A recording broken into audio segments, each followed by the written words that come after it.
We're going now to Hara Dansky. She's the president of WDI US. She's author of The Abolition of Sex and the recently published The Reckoning, How the Democrats and the Left Betrayed Women and Girls. She's an attorney.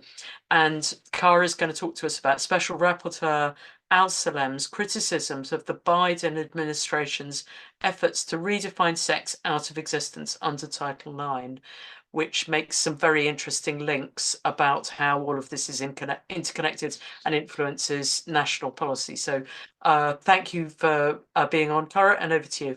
In case it's of interest, the United States ambassador to the United Nations has expressed unqualified support for the mandate of the independent expert about whom Amparo just educated us.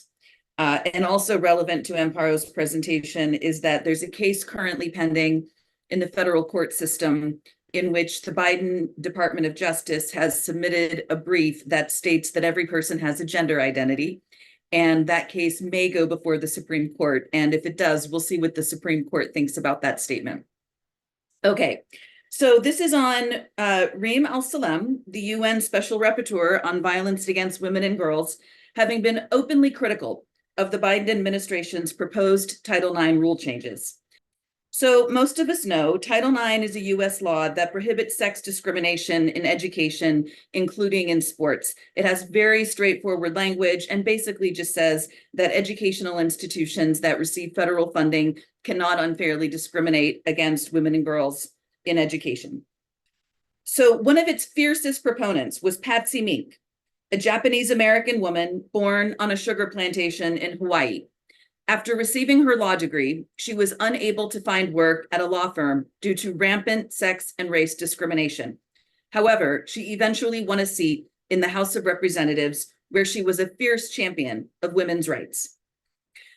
On his very first day of taking office, President Biden signed Executive Order 13988, preventing and combating discrimination on the basis of gender identity or sexual orientation. And it's worth just maybe pausing to note, Amparo talked about the independent expert's mandate on discrimination on the basis of sexual orientation or gender identity. The Biden administration has now flipped it and appears openly to prefer protection against gender identity over sexual orientation explicitly.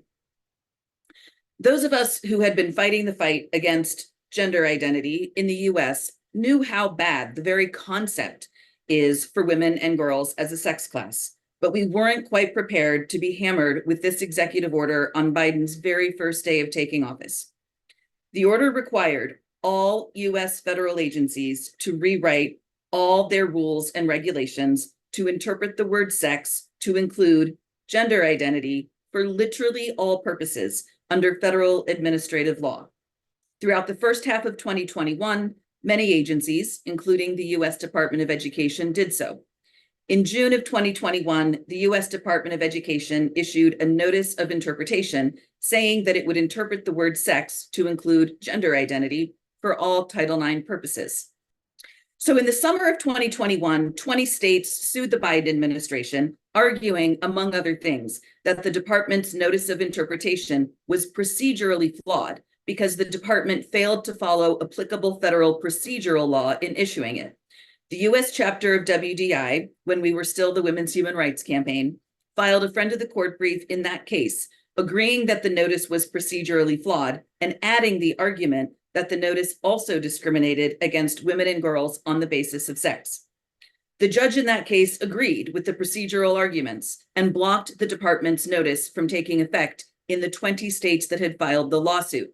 That's good news for women and girls in those states, but it has also wreaked massive havoc all over the country because the notice is in effect in the 30 states that were not plaintiffs in the lawsuit.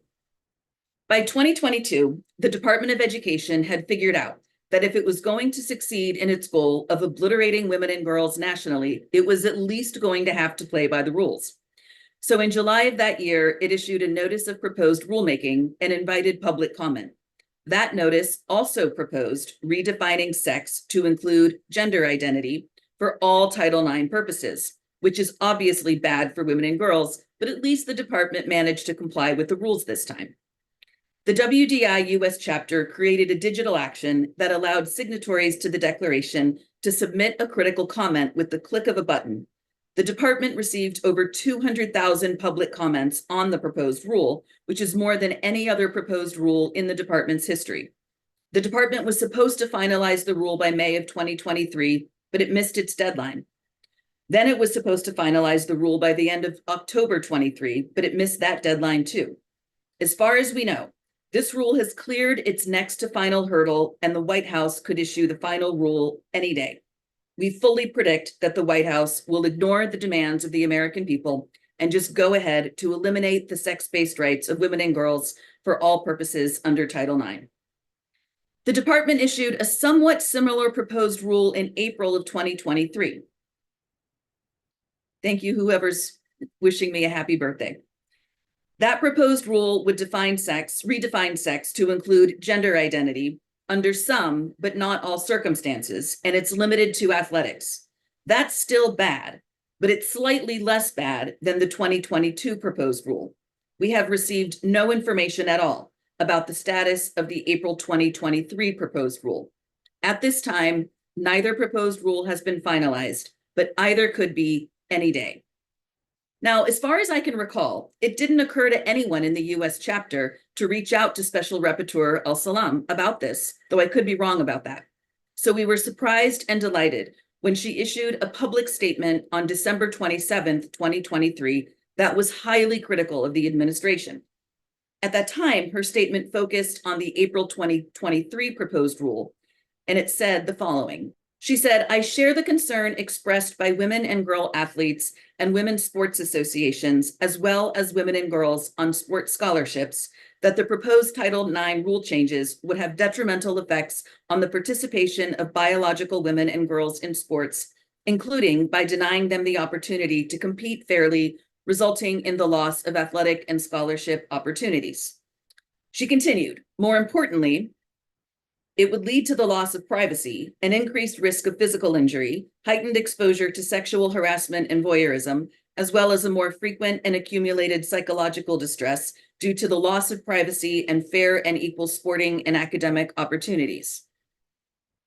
She said, "If the proposed rule changes are adopted, they would contravene the United States international human rights obligations and commitments concerning the prevention of all forms of violence and discrimination against women and girls on the basis of sex." Can I have the next slide, please?